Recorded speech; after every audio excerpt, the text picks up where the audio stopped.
मित्रों, बहराइच जनपद के इस महसी विधानसभा क्षेत्र के नदी से सटे हुए इस पूरे क्षेत्र में लगभग पिछले 2 माह से भेड़ियों के आतंक के कारण कुछ जनहानि हुई और कुछ बच्चों को यहाँ पर भेड़िए ने घायल भी किया।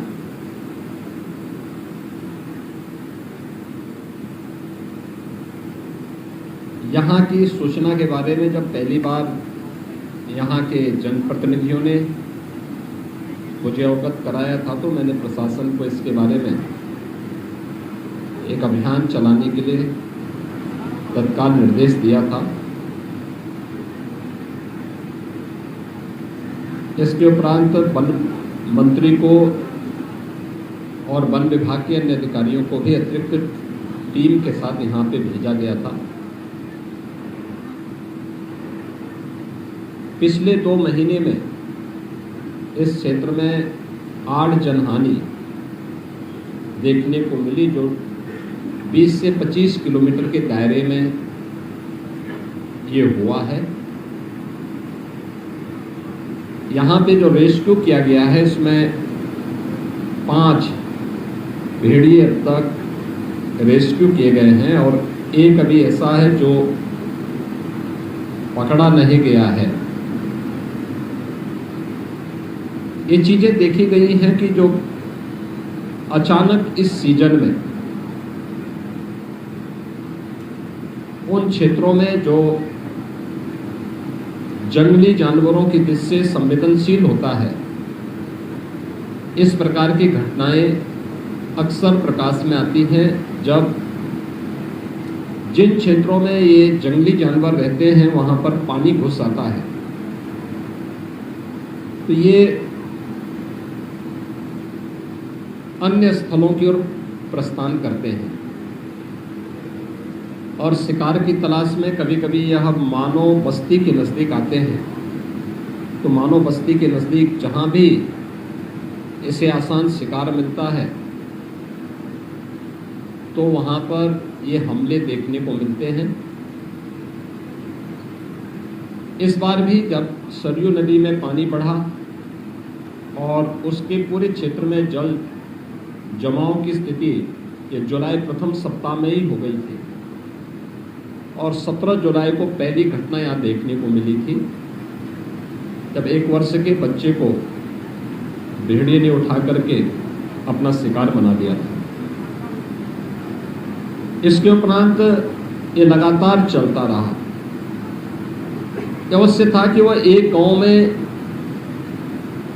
बार बार हमला नहीं करता है, अलग अलग गांवों को उसने निशाना बनाया है और हमले का दायरा भी एक गैप रहा है 4 से 5 दिन का।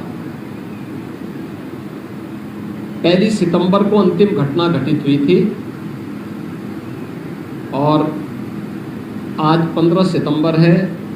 इस दौरान जनहानि होने की कोई भी सूचना नहीं है। 2 और 3 सितंबर को एक बच्चे पर हमला किया था। इसके उपरांत हमले की भी शिकायत नहीं है क्योंकि 5 भेड़िए अब तक रेस्क्यू किए जा चुके हैं। इसके अलावा यहाँ पर एक के लिए हमारी यहाँ पर 165 की टीम वन विभाग की यहाँ पर है, जो उन्हें हर प्रकार से पहली प्राथमिकता है कि भेड़िए को रेस्क्यू किया जाए। थर्मल ड्रोन भी यहाँ पर 4 लगाए गए हैं और ये प्रयास है कि किसी भी स्थिति में रेस्क्यू हो, लेकिन अगर वह जिस रूप में हिंसक है, जनहानि कहीं करता हुआ दिखाई देता तो उससे पहले कि जनहानि करे तो उसको शूट करने के भी आदेश दिए गए हैं। लेकिन ये अंतिम विकल्प है इससे पहले तमाम अन्य विकल्पों पर भी कार्य किया जा रहा है। स्थानीय स्तर पर जनप्रतिनिधियों का,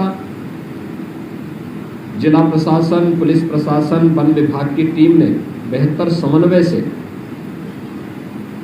इस परिस्थिति का सामना किया है और आम जनमानस के मन में एक विश्वास पैदा किया है। आज उन सभी पीड़ितों से मैं मिलने के लिए स्वयं भी यहाँ आया हूँ और क्या आगे की रणनीति है वन विभाग की और प्रशासन की, इस पर भी अभी विचार किया गया है। हमारी सरकार ने मानव वन्य जीव संघर्ष को आपदा की श्रेणी में रखा है और इसलिए अगर कोई भी जनहानि होती है तो उसमें हम पीड़ित परिवार को तत्काल 5 लाख रुपए की सहायता उपलब्ध करवाते हैं, क्योंकि जिन लोगों को घायल किया गया है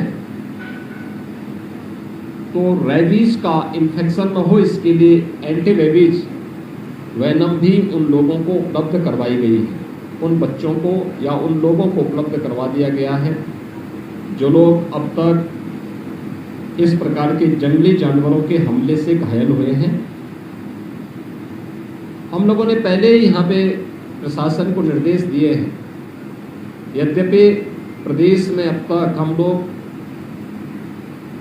केंद्र और राज्य सरकार ने मिलकर के 56 लाख गरीबों को पूरे प्रदेश में एक आवास उपलब्ध करवाया है और ये जितने भी हमले हुए हैं इनमें भी अगर आपने देखा होगा कि सभी के पास अपने पक्के आवास हैं।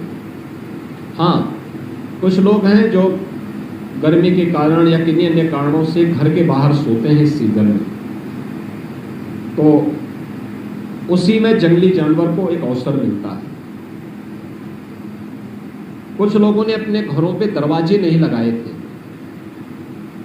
तो उनको वहां पर दूसरे मत से या कन्वर्जन के माध्यम से दरवाजा लगाने की व्यवस्था की गई। स्वच्छ भारत मिशन में हर परिवार को एक शौचालय दिए गए थे, लेकिन फिर भी अगर कुछ लोगों ने शौचालय नहीं,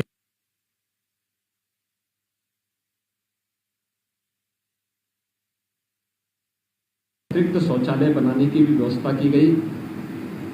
यहाँ पे लाइट की व्यवस्था हो, पेट्रोलिंग पर्याप्त मात्रा में हो, इसके भी प्रावधान किए गए हैं। और हमने एक और निर्देश दिया है कि जो भी ऐसा कोई व्यक्ति है जो अब तक आवास की सुविधा से वंचित है, तत्काल मुख्यमंत्री आवास योजना में उस परिवार को एक आवास उपलब्ध करवाया जाए। जिन लोगों के पास अन्य सुविधाएं नहीं हैं, प्राथमिकता के आधार पर कैंप लगा करके उन लोगों को ये सुविधा आवास का है, शौचालय का है, राशन कार्ड का है, आयुष्मान कार्ड का है, इन सभी सुविधाओं से उन्हें आच्छादित करने की एक अभियान चला करके उन्हें आच्छादित किया जाए, जिससे अपनी ज़रूरत के लिए किसी व्यक्ति को इधर उधर भटकने की आवश्यकता न पड़े।